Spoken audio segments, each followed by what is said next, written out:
Welcome. It's great to have you with us. I'm Doug Brown. My pleasure today to visit with Boston University Director of Athletics, Drew Marichello.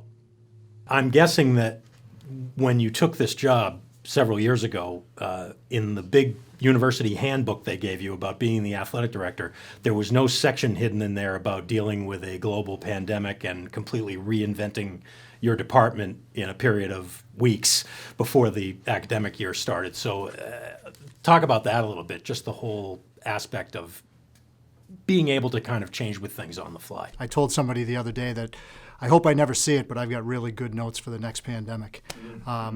We're all playing out of position. That's what it comes down to. I think the world is kind of playing out of position, and our jobs have changed, and people's lives have changed, and the circumstances have changed, and we've been obviously dealing with this for close to a year right now, and it's had different stops and starts and different ebbs and flows, and certainly different levels of hope that I think we've seen along the way.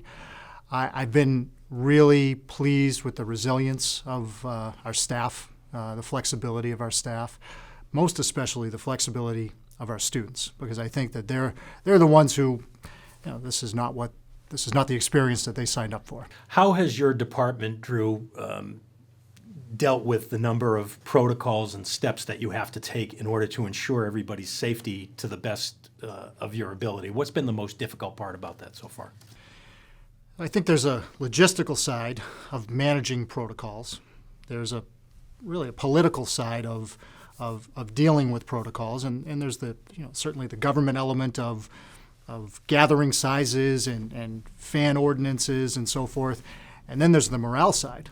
So you're managing the morale, and that has become really a daily job. I would go back to the logistical side. We've got a playbook, if you will, for each sport. Just to be able to play, it's about a 50 to 60 page playbook. And it had to be approved by our medical advisory group, who provided great insight and input into how we could play, how we could proceed safely. Our facilities don't look like they did before. You've seen that. Where you're calling a basketball game from is not your usual perch.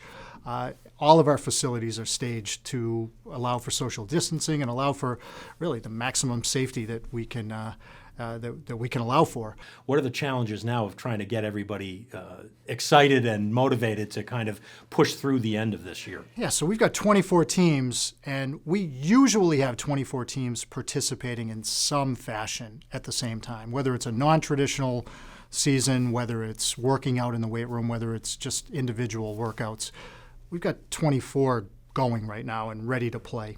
And I can tell you, we learned pretty early on that just to manage four in this environment, the two basketballs and the two hockeys, was going to be a challenge. Frankly, I think our university has done an unbelievable job with our protocols. Are there one or two moments that you can think of that kind of brought it all home to you in terms of, okay, this work that we've been doing is really paying off now? Yeah, so I go back to the summertime where the planning really started to ramp up. And just the planning to, if it wasn't to play, because we didn't know if we were going to play in July and August. And once we made the determination not to play, we said it's really important in the fall that we practice. It's really important that we practice. And that was, again, a developmental exercise. It was good for bonding. It was good for team chemistry. It's good for the culture of the department. And I was intent on our teams being together and practicing. Of course, they were practicing in really small groups. They were practicing in unconventional ways. And it was a different experience.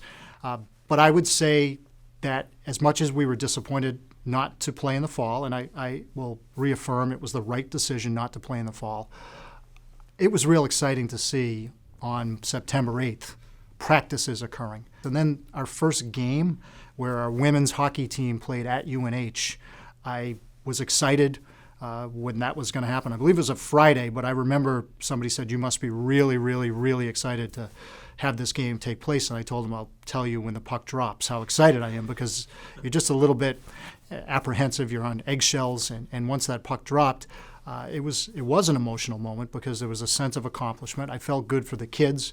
I felt good for that team in particular. I felt great for our staff. And when we played, we also showed all of our other student athletes that, yeah, when we told you early on that we intended to play, we meant it. And I think that was just a moment of validation.